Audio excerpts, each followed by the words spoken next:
Hello everybody, my name is Luke Marr and this is Haute Le Mode, and today on Haute Le Mode we are going to be going through the history of the House of Rochas. Rochas, if you guys do not know, is a brand that is coming up on its 100-year anniversary, which for a fashion brand is kind of crazy. And so Rochas reached out to me and they essentially said, Luke, will you do a history of our brand? And I obviously was flattered because when any big fashion brand comes to me, I'm shocked. But I said, of course. And I also thought it was a great educational opportunity for us to learn more about the early part of the fashion and haute couture system, especially in France, because Rochas is not just, the 1940s, 50s, 60s. Rochas started in the 1920s. So it actually is a really interesting and in-depth history that we don't talk about much in fashion whatsoever. So I was like, of course I will do this, Rochas. You give me the task, I'm here to get it started. And also,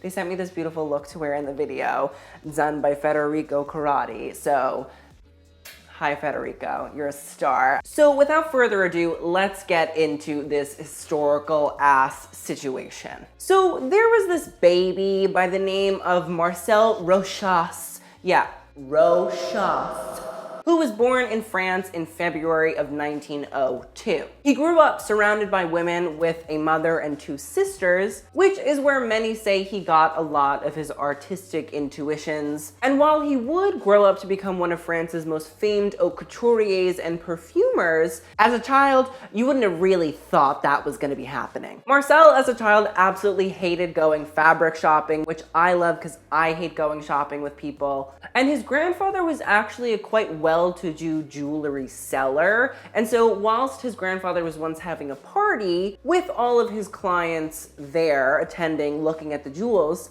Marcel, as a young boy, came down to the party to greet all of the guests. And essentially there was this one woman who he thought looked absolutely terrible. And as a 6 or 7-year-old pretty much said, I'm not gonna say hi to her because she looks disgusting. And I've never identified more with anything in my life. And while Marcel definitely did shy away from some fashion experiences as a child, he did have a really subtle love for art and drawing.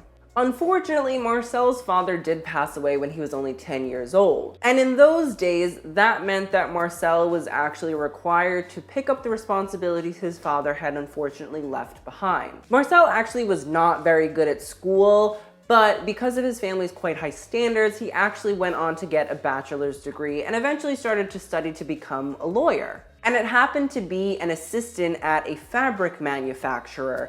Go figure. But that didn't mean that Marcel did not have his passions. He loved to still draw and create art and often would go around and try to get his pieces shown in different gallery shows or auctions. One day when he was 22, he actually was exhibiting one of his paintings in a gallery where he met this young woman named Yvonne, who happened to be the daughter of one of the auctioneers of the gallery. She happened to fall head over heels for Marcel and actually saw that he had this really interesting and well done natural design capability, and she wanted to nurture that. Many believed it was love at first sight, which kind of seems to happen to be something that Marcel has a lot. And eventually a wedding was planned, but it had to be postponed due to Marcel's military service requirements. The French fashion designers always going off to war. After returning without a scratch, luckily, he had to not only get married, but he also then was tasked with making the dress for his blushing bride. And fashion at this time was actually incredibly influenced by American styles, which had taken on this whole flapper aesthetic. But Marcel actually loved Yvonne's personal style, which was very simple sheath dresses and Peter Pan collars. The woman had taste. What do you want me to say? She looked gorgeous. I mean, that's just the truth. And so they actually had this really happy honeymoon and lifestyle that they were living. And so by the age of 23, just a year later in 1925, Marcel, with the help of Yvonne, actually opened up an haute couture house by the name of Marcel Rochas. After getting all of his business ducks in a row, Marcel and Yvonne actually started to work the PR angle of their brand, because any kind of PR is good PR, especially in fashion. So in order to work this PR angle, they did what any high-class bourgeois people of the time did. They would go out to Le Club. How did the French say the club? Le club. Le Club. So they would go out, they would get seen by literally everybody and get absolutely smashed. Yvonne would go out and she'd be like, "You can call me Shadi." So like the thing about them getting drunk is like not actually true. I just made it up, but I feel like it makes for a much funner story. And now while you're probably like, "Oh my god, like who cares if they used to go out to the club?" This actually was a really smart business strategy at the time because like you had magazines and you like, I don't think you had TV at that point. Maybe you had radio. But the way to get your clothing seen was to be seen out and about, living the social life of the bourgeois. And essentially this got the brand recognized by so many people because Yvonne used to go out looking 10 out of 10, amazing, like best dressed on the Hot Lamode red carpet video. That's just how you work that PR angle at the time. And in reality, this way of getting the brand on the tip of everybody's tongue actually really worked out. It also happened that Marcel became supported by some of Paris's top icons. I mean, you had Jean Cocteau, Christian Berard, and even the famed couturier Paul Poiret was helping out. And like you would think that couturiers would be like, I don't want to help you, but in Paris, they love to help each other. So in order to boost his profile even more, Marcel played this sneaky little trick. He dressed 8 different young socialites in the same black sheath dress with the same high collar and jewelry. And it caused quite a stir at the event they all had attended, which in reality helped Marcel to become an even bigger name because everybody was talking about them. It was getting printed in newspapers. Like, it was a fashion drama, and listen, fashion dramas help fashion sell. It's just the truth. And to top it all off, Marcel actually had this really cunning little business plan where essentially he would make haute couture, but he would undercut the prices of his fellow couturiers. So everything was actually quite cheap in terms of haute couture, which had all of these magazines like Vogue saying, everybody go snap up the deals at Rochas, like it's cute clothes, but like it's also more affordable, so like do it. Marcel's advertising and low prices weren't the only selling point though. Marcel knew that his clothing had to cater to the new lifestyle that women were taking on at the time. He used utilitarian fabrics like jersey and wool, knowing that the women of this period were no longer stagnant or just staying at home. He actually thought of women as women. Wow. The woman of the age was sporting, she was driving, she was just being a genuine human being, which seems to be a crazy thing at that period for some strange reason. Marcel was so smart because he realized that dancing was such a big activity at that time. He actually made his clothes so that it would actually show off the clientele's body as they moved when they danced. Talk about understanding a client. Marcel unfortunately divorced Yvonne in 1929, sad boy, but was married to his second wife, Rina Rossellini, less than a year later, so he's turned from sad boy to fuck boy. She also obviously looked great in Rochas because that was kind of a requirement for him. But unfortunately in 1929, the stock market crashed. And Marcel, realizing that he had to adapt, started to change up his tactics. Because in reality, many fashion brands at that period realized if they didn't change what they were doing, they were kind of gonna drown. So instead of continuing to undercut his opponent's price points, he actually started to make his haute couture more expensive, which meant that people were buying a little bit less, but they were spending more money because in reality they wanted a higher quality product. He also was designing around 3,000 designs per year during this period, which is still a lot, and they were making him money. Rochas and the accompanying Rina would still frequent the most fashionable of places, which helped to keep the upper echelons of society still buzzing about his brand. Because listen, it might be a recession, but if the clothes are cute, and people are gonna buy them. Marcel, in reality, was one of the original fashion chameleons. He never allowed the Rochas brand to be of just one singular style. While new names did begin to crop up in the 1930s, whether it was Chanel, Schiaparelli, or Vianney, Marcel never actually fell far behind them. His constant use of different inspirations and references actually helped him to contribute to the fashion landscape in major ways. Also interesting thing to note, Marcel Rochas is commonly considered the inventor of the mermaid silhouette. The simplicity of the mermaid silhouette is kind of perfect and on brand for Rochas. In reality, it hugs the body tightly till it reaches is below the knee where it flares out, creating just a simple, linear, beautiful silhouette that is still commonly used today. While designers like Chanel and Pateau used boring colors like navy blue and black, Rochas really started to do the opposite. He worked with crazy blues, greens, and vibrant yellows and pinks. He even had this whole aesthetic of birds, I believe they were swallows, that actually he started to put in his designs, which is probably one of the first times in the modern fashion industry we see birds being utilized in this way. Move over, Alexander McQueen. You ain't shit, sis. He even took stripes and actually made them quite utilitarian, modern, and chic, because he actually let the stripes outline the body, while he had monochromatic fabrics actually help to draw the eye to other different parts of said body. His uses of these crazy fabrics, textiles, prints, and colors actually helped to keep the Rochas brand's head above water because not many other people were actually doing it. Marcel also began to set his sights on America in the late 1930s. He realized that the American market was quite powerful at that time, even though it was being hit very hard by the recession as well. He saw the vast importance of the American cinema giants, and while big stars like Mae West and Greta Garbo actually were spoken for in terms of style, it didn't mean that he couldn't dress some of the biggest names in French cinema. Just want to prepare everybody, I'm so sorry if this becomes offensive. Micheline Presley, Danielle Darrieux, and Danny Robin all began to wear Rochas very, very quickly. In 1939, Marcel unfortunately got divorced from his second wife, Rena. The man was a fuckboy, what can I say? And with the drums of World War II beginning to beat, he was kind of feeling defeated. And after the German invasion of France and Paris specifically, he and a lot of his other French counterparts started to design for a more simple and,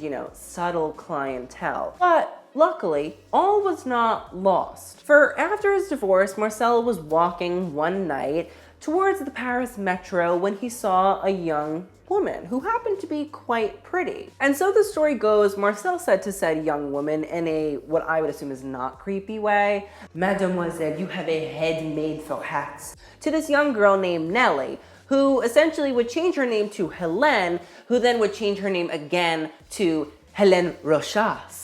Because yes, this was his third and final wife. Ding, ding, ding, we have a winner. The third time is the charm for Marcel. And while Marcel did begin to date the young Helene, she actually was not the apple of his eye because in reality he was a straight man surrounded by a stable of beautiful models who were always in his studios wearing his couture and wearing his beautiful pieces as well. And so in reality, for a while, Marcel said that Helene was only allowed to wear hats. But Helene was a bad bitch from the very, very beginning, and we will get into her in a hot second. But she really was like, oh, I am not the one. Absolutely not. And so she would kind of like butt her way into fittings and all of these things because she realized that she was not just a model for hats. She would model it all. And Marcel really saw that and kind of like fell in love even more because he was like, oh, she doesn't care. She's here to play the game. She wants to win. And so he let her start wearing the haute couture as well as the hats. Helene was actually tasked with giving up her career though because she was going to become the face of Rochas and she was going to become a mother to 2 children. And in reality, she did her job very, very well, while also seeing her husband and 2 children through the end of World War II in 1945. Going back a little bit, in 1937, Marcel entered a new element for the brand, which happened to be perfume. One of the first Rochas perfumes was called Avenue Matignon,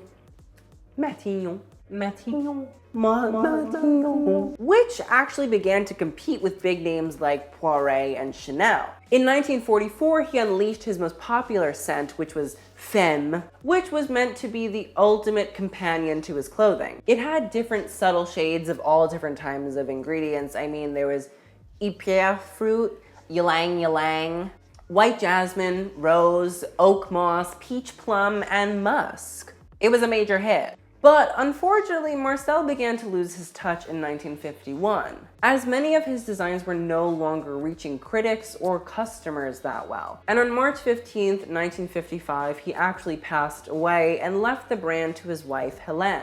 Helene knew that she could not design in the way that her husband had been able to, and so she decided to close down the haute couture atelier of the brand. But that did not mean that she was going to be shuttering Rochas, for she had 2 children to feed, okay? Helene at this time actually became the youngest woman to ever ascend to the position of chairwoman and CEO in France, which honestly is like a really, really big deal. And for that, we must stan. If Stan Twitter does not develop a Helene Rochas community, I'm gonna be very upset. And since now there was no longer haute couture to deal with, she actually had this laser focus on the idea of perfume. In 1960, Rochas launched Madame Rochas. And by 1964, the company was actually the 6th biggest perfume producer in France, which in reality is crazy. You think about all of the different companies that actually produce perfume from France. And I mean, it's not just the Dior's and the Chanel's and the Hermes's.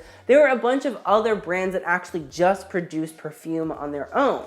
So it's kind of crazy when you think about it that this woman, who was a young chippy, who was a model, pretty much transformed this brand into a major juggernaut in terms of luxury perfume. She was a bad bitch. What do you want me to say? In 1970, another perfume named Eau de Rochas was ushered in and became a major contender in the perfume world. Helene had pretty much done all she could for the brand. She was the maitre d' of the company. She was the face. She was the wife and doting mother of the heirs to the Rochas empire. And so in 1971, she kind of was like, listen, guys, I'm tired. I've done my deeds. I've developed amazing scents for you. I've been the most glorious hat model the brand has ever seen, so I'm gonna take a break. And that she did.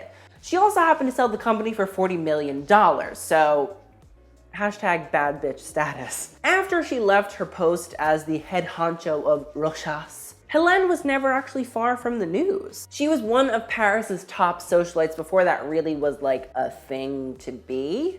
And she was always wrapped up in these artistic projects like office renovations or working with crazy, amazing artistic directors. She even got her portrait done by Warhol. And I mean, like, listen, you had to be somebody to get your portrait done by Warhol. Helene was actually so beloved by the company that actually bought Rochas from her that they asked her back to be a perfume consultant from 1984 to 1989.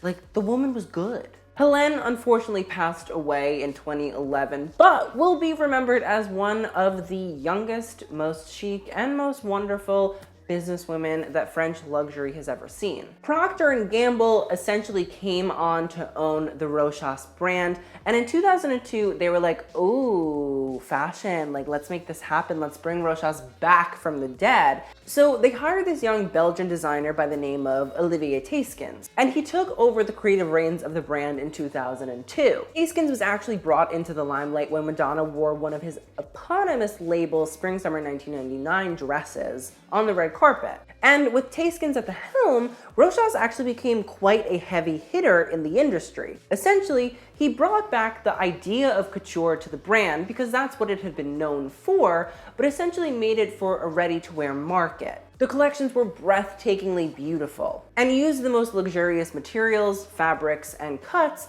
to actually bring back and reinvent this silhouette that was modern, young, and sexy. In reality, some of the biggest stars of the time, from Nicole Kidman to Sarah Jessica Parker, wore the brand. It was a breath of fresh air, and it was perfect for that time. It had this sort of dark, ethereal elegance that was just necessary. But in 2006, the owners of the company Procter & Gamble decided that they would discontinue the fashion line, and unfortunately, Theyskens was pushed out. And the lady Rochas fell asleep. While the world was being hit by another financial crisis in 2009, Marco Zanini was actually tasked with waking that sleepy ass bitch Rochas up. Zanini had actually started off as an assistant to Lawrence Steele, who was quite big in the fashion industry at that time. The Italian designer had actually made a name for himself by revamping Halston, so he appeared to be a prime, inexpensive choice. And I mean, when I think about it, if you're taking Halston, which was a brand that had kind of fell asleep as well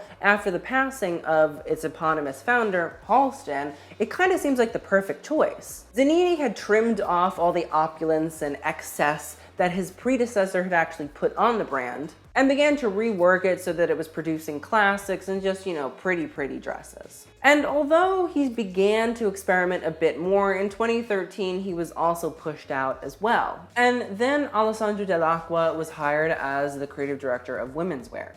In 2015, Interparfums actually bought Rochas from Procter & Gamble for $108 million, which happened to be the group's biggest acquirement. Interparfums actually owns licensing rights to some of the fashion industry's biggest perfume companies, which included brands like Jimmy Choo, Coach, and Lanvin. So it seemed like a perfect business move for them. It also meant that cash was going to be poured into the house, which actually helped to reestablish the house's heritage as a clothing brand. And in 2017, they actually would go on to launch a new scent called Mademoiselle Rochas.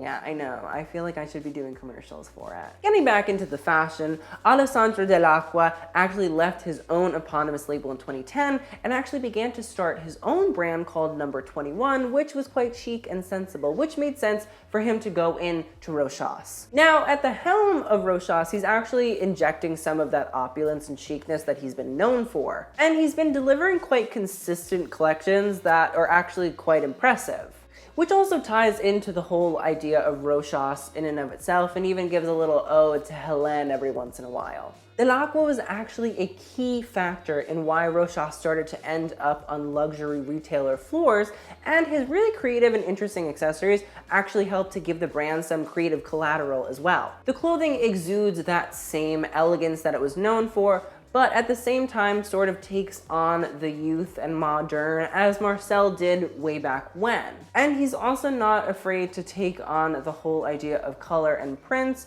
as Marcel was known for. In 2019, Federico Corradi was actually brought in to become the menswear designer for Rochas. And if you couldn't tell, he's doing a pretty good job because honestly, I am obsessed with this sweater. I even showed it to my mom the other day, and she was really impressed. And my mom is very rarely impressed with anything I do. So that means something. Corradi is very attractive in my opinion, and also happens to be very good at tailoring. So in reality, I'm wearing these beautiful pants that you guys can't really see, but they're gorgeous. Like, they're very military inspired in my opinion, from the color and the style. They actually feel beautiful. Like, they feel so gorgeous. They actually fit gorgeously. Like, my ass looks great in them. So I honestly would recommend that you go and check out all of the Rochas styles. I mean, from women's wear to menswear, it actually is an amazing brand. I did get a chance to go to the showroom in Paris, which was like my favorite thing in the entire world. And I saw all of the different dresses, products, and they actually are taking this R, this Rochas R, and really making it a brand-defining signature. And I love it, because in reality, you might see the R and think, oh my God, Team Rocket is back. But in reality, it's Rochas, it's hot, it's cute, and you have to be in the know to know. And I feel like with fashion nowadays, logomania is ridiculous, it's over the top, it's overdone, but when you know, and that's the best way to know. So again, Rochas is coming up to its 100-year anniversary. We're like 6 years away from it. And I actually genuinely think it's so amazing to see that this brand has been through so much up, but also so much down. But at the same time, it comes back. It never is going away. It's always changing, it's always transforming, it's always adapting, which I think is what Marcel intended for it to do from the very beginning. And so with that, that's the end of the video. I'd love to know what you guys think of Rochas, if you guys knew about it. If you don't, please let me know if there's any information in this video that I left out or anything that you guys want me to talk about further in future videos. Again, thank you to Rochas. I had so much fun doing this. I learned so much, and it's such an amazing experience to be working with a luxury brand that you actually really respect and care for and want to learn about. So that's a new experience. But thank you guys so much for watching. I'll see you guys in the next video, and TTYL.